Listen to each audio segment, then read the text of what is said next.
Hello दोस्तों, मैं सौरभ हार्दिक स्वागत करता हूं आप सभी का आपके अपने परिवार द सॉल्यूशन इंस्टीट्यूट पर। तो आज हम लोग बात करेंगे भाई यहाँ से परसेंटेज की क्लास नंबर 13 के बारे में। और ये जो हमारी क्लास हो रही है सीजीएल और रेलवे के जो आने वाले एग्जाम है उनको लेके टारगेट हो रही है। ठीक है भाई, तो आज इसकी क्लास नंबर 13 है। पीछे हमारी 12 क्लास हो चुकी है और ratio and proportion chapter complete हो चुका है।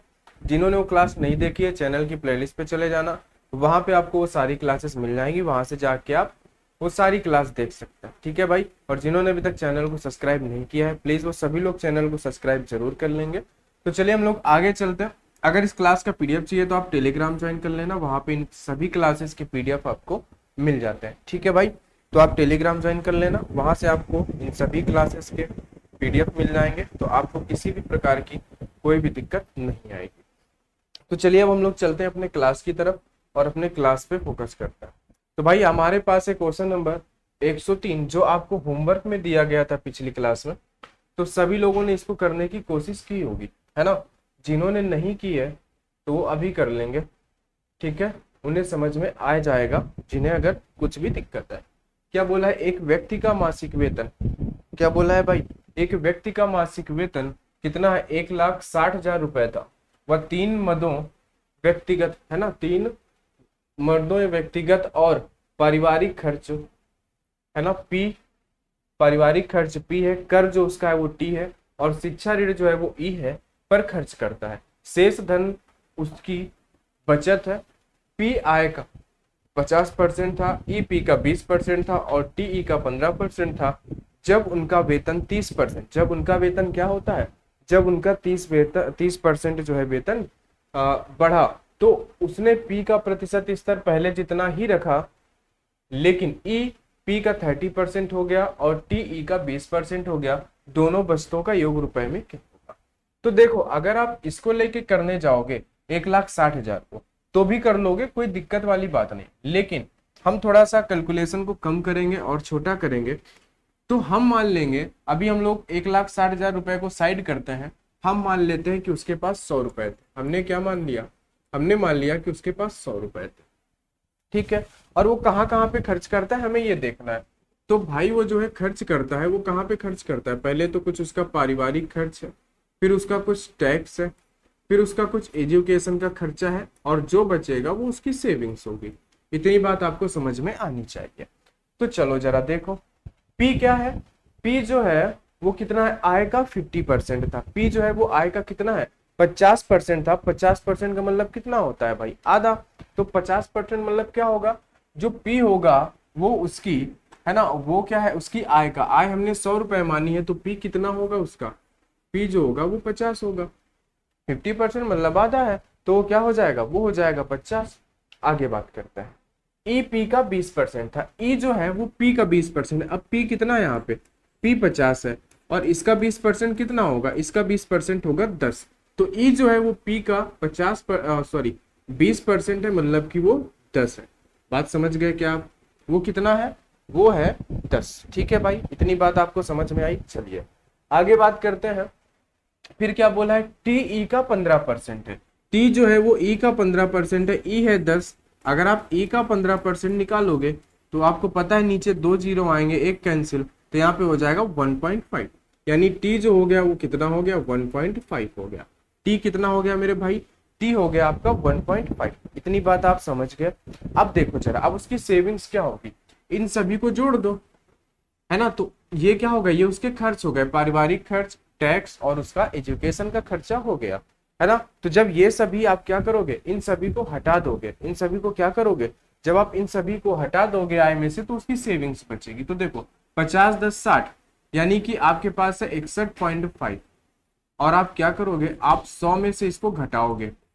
तो 100 में से जब आप घटाओगे तो 10 में से 5 जाएगा, 5 बचेगा। 9 में से 1 जाएगा, 8 बचेगा। इधर आपके पास बच रहा है 9 में से 6 जाएगा, 3। यानी कि इसकी सेविंग्स कितनी है, सेविंग्स है 38.5। इतनी बात आप समझ गए। सेविंग्स कितनी है, सेविंग्स है वो है 38.5। सेविंग्स कितनी है भाई, सेविंग्स जो है वो है 38.5। बात आप समझ रहे हैं। चलिए आगे बात करते हैं। अब आगे इन्होंने क्या बोला है, उसका वेतन, जब उसका वेतन 30% बढ़ा हो।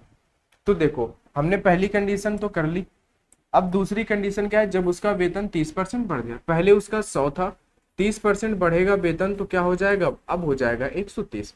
इसमें भी वही चीजें होंगी, पी होगा, कुछ उसका टैक्स होगा, कुछ उसका एजुकेशन का खर्चा होगा, कुछ उसकी सेविंग्स होंगी, इतनी ही चीजें होंगी यहाँ पे भी। बस आपको समझना क्या है, बोला है तो उसने पी का प्रतिशत स्तर पहले जितना ही रखा, पहले जितना ही रखा मतलब क्या है, पी जो है वो उसकी आय का 50% ही है। अब आय उसकी हो गई है 130, 130 का आधा कितना हो जाएगा भाई, 50 और 15 65, तो उसका पी कितना है, पी है उसका 65। ठीक है, आगे पढ़ते हैं। ईपी का, लेकिन ईपी का 30% हो जाता है, ई जो है वो पी का 30% है, पी 65 है, इसका 30% हो जाता है, 30% मतलब 30/100, जीरो से जीरो गया, गुणा करा दो, 5×15 का 5, छत्री का 18 और 1 19, एक अंक बाद दशमलव यानी 19.5। ई कितना आ गया आपका, ई आ गया 19.5। बात आप समझ गए इतनी। चलिए आगे पढ़ते हैं, आगे क्या है, टी ई का 20%। अब जो टी है वो ई का 20% है, यानी कि 19.5 का 20%, 19.5 का 20%, जीरो से जीरो चला जाएगा। ठीक है, जीरो से जीरो क्या होगा भाई, जीरो से जीरो जो है वो चला जाएगा। ठीक है, उसके बाद हम क्या करेंगे, उसके बाद हमें करना क्या, एक पॉइंट हटाओ, नीचे जीरो आ जाएगा यानी 100 हो जाएगा। दो से अगर हम काट दें, या हम ऐसा कर सकते हैं, ठीक है, दो से काट देते हैं, तो दो से कितना कटेगा, दो से कटेगा 5 बार यानी 50 आएगा। अब हम क्या करेंगे भाई, हम इसमें से 50 का भाग देंगे, है ना, तो 50 का भाग देंगे तो कितनी बार जाएगा, बोलो, एक सेकेंड। हमें करना क्या था, ई का, यानी कि 19.5 का हमें निकालना था कितना परसेंट, 20%।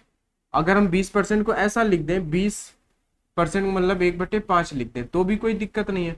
सीधे से हम इसमें 5 का क्या करेंगे, भाग देंगे। 5 का जब आप भाग दोगे तो 5×3 = 15, 15 बचा आपके पास कितना, 4, तो 9×45 यानी 3.9 आएगा। ठीक है, आप सीधे से भाग दे दो 5 का। ठीक है, तो क्या होगा यहाँ पे कि 5 होगा, 5 का भाग दोगे तो 5×3 = 15। ठीक है, 15 बचा 4, तो 9×45, तो कितना आ गया, 3.9। बताओ इतनी बात समझ में आई क्या, पी टी और ई निकालना समझ में आया इसमें। तो आप बोलोगे ठीक है सर कोई बात नहीं है, हमने इसमें क्या कर लिया, हमने इसमें पी ई और टी जो है वो हमने निकाल लिया है। चलो अब आगे बात करते हैं। अब हमें करना क्या है, फिर से वही काम करना है भाई, बचत निकालनी है तो इन सभी का खर्चा जोड़ना पड़ेगा।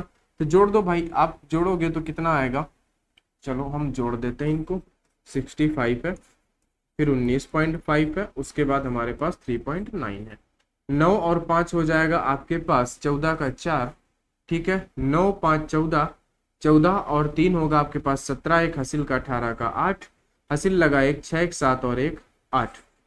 ठीक है, ऐसा ही होगा क्या, 88.4, है ना। अब ये घटेगा किस में से, ये उसकी आय में से घटेगा, ये खर्चा है उसका तो आय में से घटेगा 88.4, 88.4 हम घटाएंगे किस में से, 130 में से, 130 में से 88.4 को हम माइनस करेंगे तो 10 में से, है ना, इधर 0 है, 10 में से 4 जाएगा तो 6 बचेगा, 9 में से 8 गया तो हमारे पास 1 बचा, इधर बचा 12, 12 में से 8 गया तो 4, यानी ये कितना आ गया, इसकी सेविंग्स आ गई 41.6, ये इसकी सेविंग्स आ गई। चलो बात आपको इतनी समझ में आई होगी कि इसकी सेविंग्स कितनी आ गई, 41.6। बताओ भाई बात आपको समझ में आई क्या, कितनी आ गई इसकी सेविंग, इसकी सेविंग्स जो आ गई वो 41.6 आ गई, बोलो। ठीक है भाई, अब हमें करना क्या है, आगे हमसे बोला है तो दोनों बचतों का योग रुपए में कितना होगा, दोनों बचतों का योग जो है वो रुपए में कितना होगा आपको ये बताना है। तो दोनों बचतों का जो योग होगा ना, तो देखो रुपए में कितना होगा, तो जरा देखो यहाँ पे अगर हम देखें तो हम इन दोनों को जोड़ेंगे। हम क्या करेंगे भाई, दोनों बचतों का योग बताना है ना, तो एक बचत इतनी है, कितनी है, तो हम क्या करेंगे 41.6 और 38.5 को जोड़ेंगे तो 6 और 5 11 का 1 आएगा, 8 1 9 10, है ना, 0 4 3 7 और एक हासिल का 8, यानी कितना आया 80, है ना, 80.1। ये दोनों बचतों का योग है, तो दोनों बचतों का योग हमें रुपए में बताना है। तो 80.1, है ना, ये सभी परसेंट में, तो इसका इतना परसेंट, इसका इतना परसेंट जो है। ठीक है, तो हमने देखा कि भाई दोनों की मिला के 80.1% इसकी बचत हो रही, कितने में से, अब हम ले लेते हैं कि 1 लाख, अब हम इसको ले लेते हैं, ठीक है। अब हम क्या करेंगे, अब हम ले लेते हैं कि भाई 1,60,000, ये 1,60,000 रुपए है, और इसमें से बचत कितनी परसेंट की है, बचत जो है वो 80% की है, यानी कि 80.1% की है। तो 2 जीरो से ये 2 जीरो कैंसिल, दशमलव से 1 जीरो नीचे आएगा, 1 जीरो और कैंसिल। अब बस आपको मल्टीप्लाई कराना है, तो आपको अब मल्टीप्लाई कराना है 160 इंटू में 80.1, ठीक है, इसका मल्टीप्लाई कराना है। तो आपको पता होना चाहिए कि भाई जब आप इसका मल्टीप्लाई कराओगे ना, तो आपको पता है कि यहाँ पे क्या होगा, पहले 1 का मल्टीप्लाई होगा, तो देखो जरा, पहले आप 1 का मल्टीप्लाई कराओगे तो भाई यहाँ पे 0 आएगा, फिर 6 आएगा, फिर आप क्रॉस लगाओगे, 0 का मल्टीप्लाई कराओगे, यानी लास्ट में हमारा ऑप्शन 06 आएगा, और 06 वाला एक ही ऑप्शन है, ऑप्शन नंबर बी। तो हमारा ऑप्शन क्या सही हो जाएगा, ऑप्शन हमारा बी सही हो जाएगा, 128160। क्या हो जाएगा, 128160। बोलो समझ में आया कि नहीं। आप इकाई अंक से कैलकुलेट कर लो, आपको पता है पहले 1 का मल्टीप्लाई कराओगे 06 आएगा, फिर 0 का मल्टीप्लाई होगा 0, यानी इकाई अंक में 0 और 6 आएगा। तो हमने देख लिया 0 और 6 सिर्फ एक ही ऑप्शन में है, और भी ऑप्शन में होता तो फिर हम उसको आगे सॉल्व करते।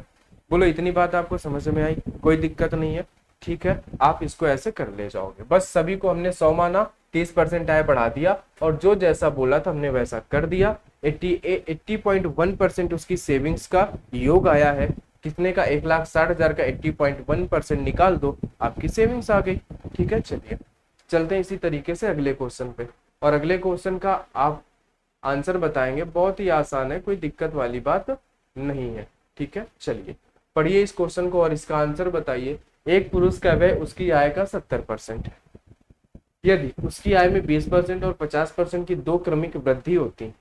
अब देखो जरा यहाँ पे है क्या मैटर, यहाँ पे ये मैटर है, एक पुरुष का व्यय उसकी आय का 70% है, यदि उसकी आय में, हम मान लेते हैं कि भाई उस पुरुष की आय 100 है ना, और आय का 70% वो खर्चा कर देता है, हमने यहाँ पे आय माना, फिर यहाँ पे हम व्यय है, तो कुछ ना कुछ उसकी बचत होगी, होगी कि नहीं होगी, बोलो।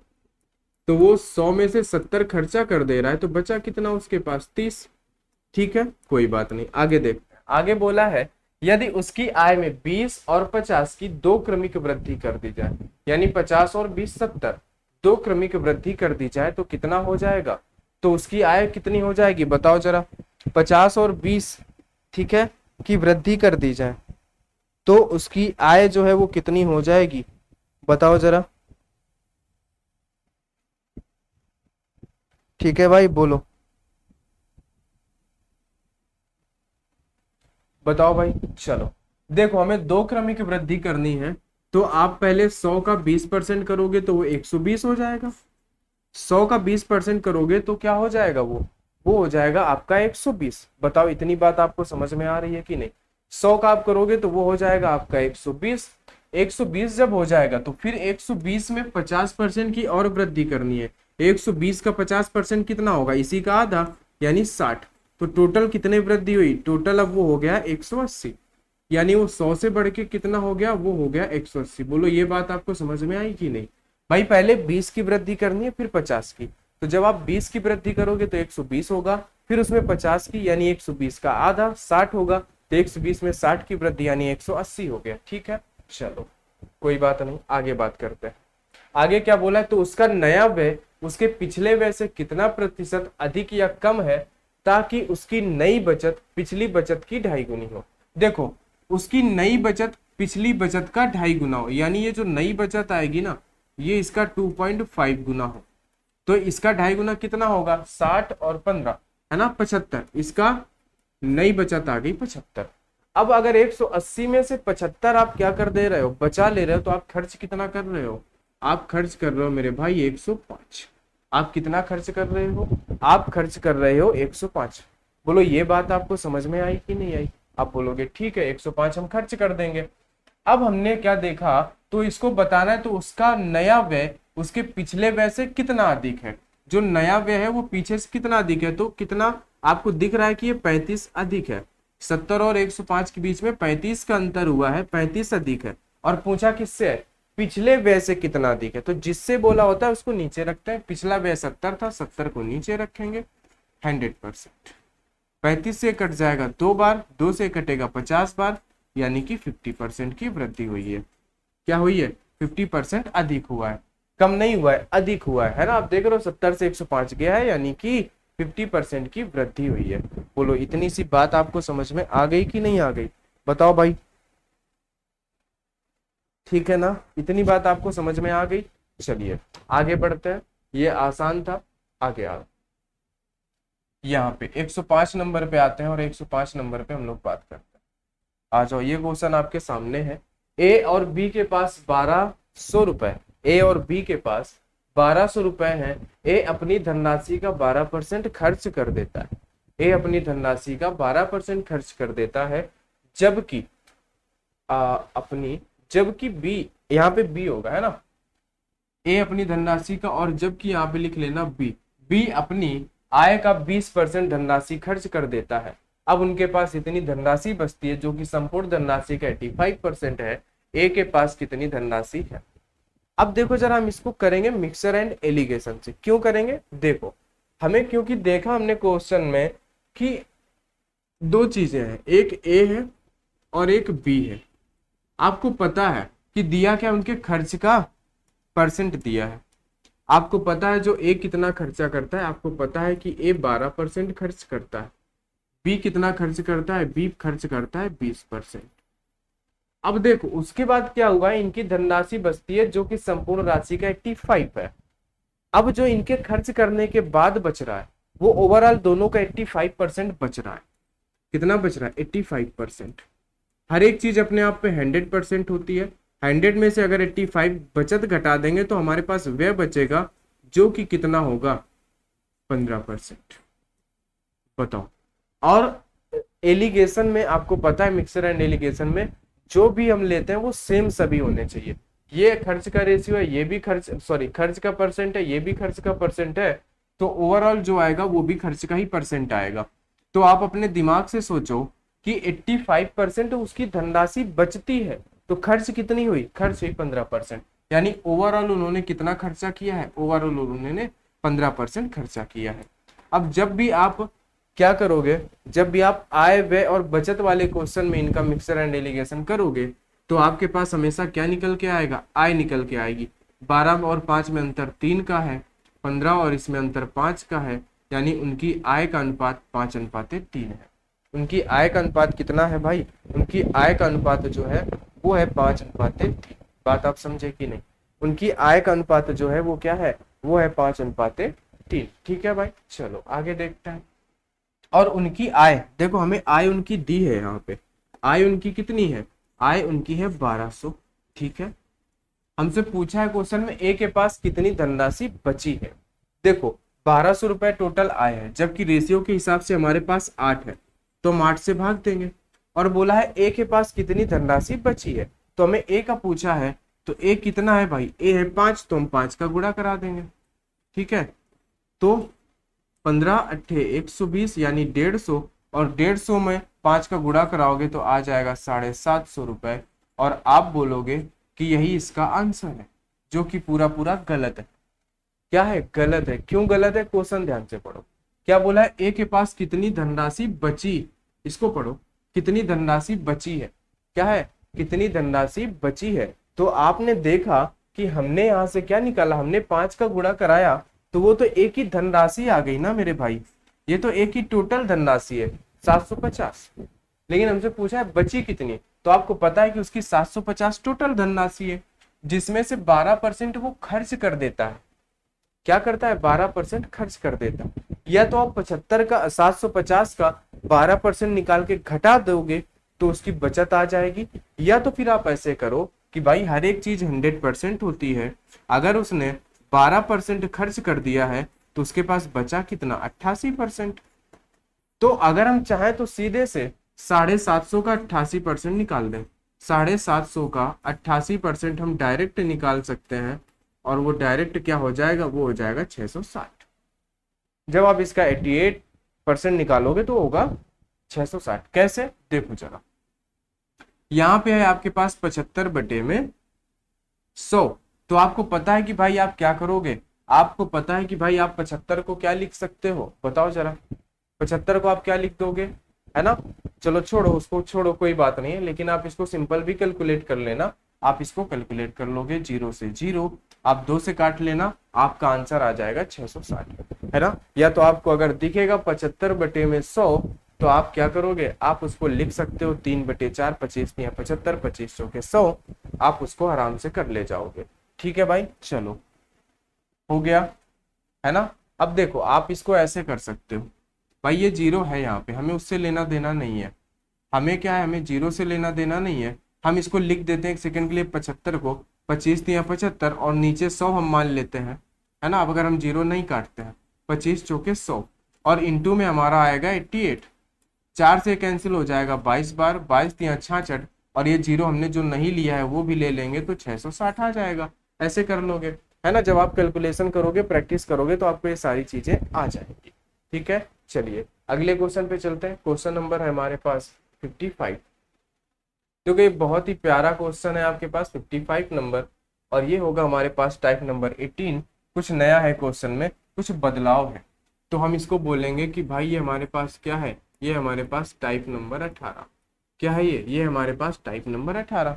तो हम लोग टाइप नंबर 18 को अब डिस्कशन करते हैं। पहले इसका जो भी लॉजिक है उसको ध्यान से समझना। इसमें लॉजिक क्या है, इसमें देखो बोला है ताजे फल में 67% पानी है तथा सूखे फल में 20% पानी है, तो 100 किलोग्राम ताजे फलों में कितने किलोग्राम सूखे फल निकाले जा सकते हैं। अब देखो जरा, इन्होंने दो तरीके के फल लिए हैं। एक लिया है इन्होंने ताजे फल, है ना, पहले इसका बेसिक समझो। एक लिया है इन्होंने सूखे फल, उसके बाद इसका शॉर्टकट भी है, बहुत आसान है ये, ताजे फल सूखे फल। कुछ लोग आंसर दे दिए होंगे जो पढ़े होंगे पहले, 40 केजी, है ना, बिल्कुल करेक्ट आंसर है। अब देखो जरा यहाँ पे ताजे और सूखे, तो देखो ताजे फलों में 68% पानी। आपको पता है कि हर एक फल में दो चीजें होती हैं। क्या होती है, दो चीजें होती हैं। एक तो होता है भाई पानी, या जिसे हम लोग रस बोलते हैं, जूस बोलते हैं। एक होता है रेसा, है ना, जैसे आप मौसमी का जूस निकालो, है ना, आप संतरे का जूस निकाल रहे हो, आप पाइनएप्पल का निकाल रहे हो, या सेब का जूस निकाल रहे हो, तो जूस तो अलग निकल जाता है, लेकिन उसमें कुछ वेस्ट बचता है जिसे हम लोग बोलते हैं रेसा, है ना। ये दो चीजें हर एक फल में होंगी, ठीक है, पानी और रेसा। बात आप समझ के, ठीक है। अब हमसे बोला है इन्होंने कि भाई 100 केजी में,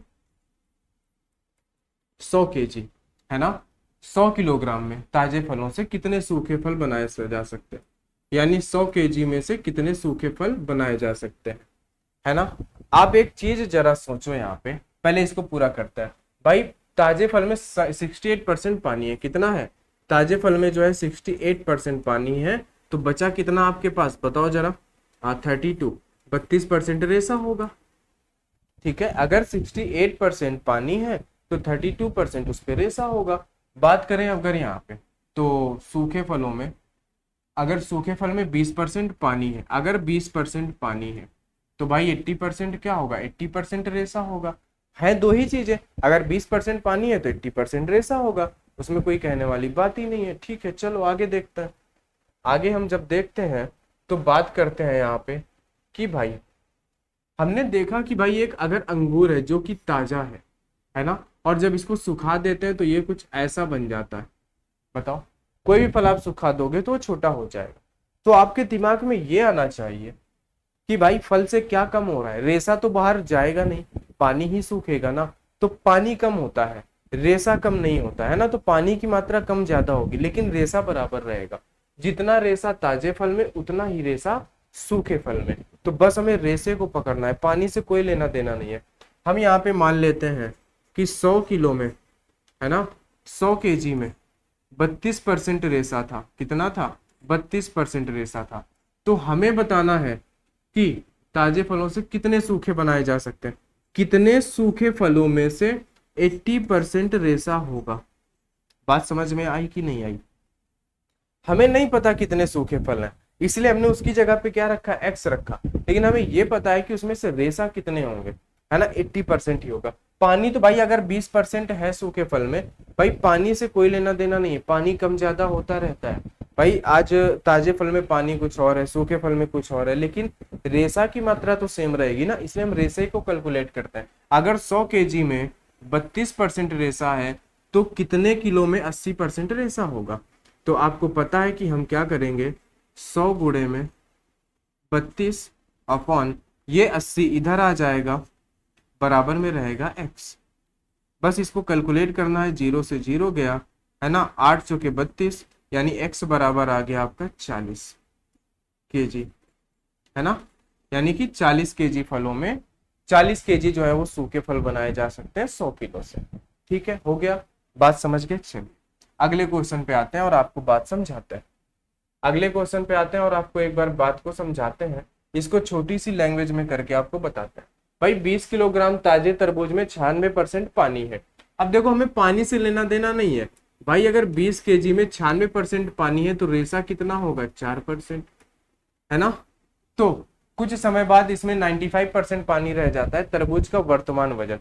देखो 95% पानी रह जाता है, यानी कि पानी 95% रह जाता है, यानी तो उसके बाद हमें क्या बताना है, वजन बताना है। तो भाई कुछ ना कुछ, जब पानी की मात्रा कम हुई है तो फल सूखा होगा, तो हमें बताना है कि भाई वर्तमान में वो कितना किलो है, जिसमें से रेसा कितना होगा। अगर 95% पानी है तो रेसा कितना हो, 5% हो। परसेंट से परसेंट खत्म हो जाएगा, 5 से कैंसिल हो जाएगा 4 बार, तो 4 चौके 16, यानी x बराबर 16 केजी। अब तरबूज का वजन कितना होगा, 16 केजी होगा। बोलो बात समझे कि नहीं समझे आप? हमें पानी से लेना देना नहीं, हमें रेसे से मतलब है कि भाई अगर 20% में 20 किलो में 4%, अगर देखो 20 किलो में 96% पानी है तो रेसा कितना, 4%। तो कितने किलो में, हम इसको ऐसे लिखते ना, कितने किलो में, कितने किलो का 5% रेसा होगा। अब ये 5 उठ के इधर आ जाएगा, तुमने वही किया ना, कितने किलो का 5% रेसा होगा, क्योंकि 95% पानी बचता है तो 5% रेसा होगा, हमें उसको कैलकुलेट करना है। बात आप समझ गए कि नहीं? तो कितना आ जाएगा, 16 आ जाएगा। ये वाला टाइप यहीं पे समाप्त होता है और आज की क्लास को हम लोग यहीं पे समाप्त करेंगे। आगे हम लोग बात करेंगे नेक्स्ट क्लास में। ठीक है, अगर क्लास अच्छी लगती है तो भाई वीडियो को लाइक कर देना, चैनल को सब्सक्राइब करना मत भूलिएगा। तो आगे हम लोग मिलते हैं नेक्स्ट वीडियो में, तब तक के लिए सभी को बहुत बहुत धन्यवाद।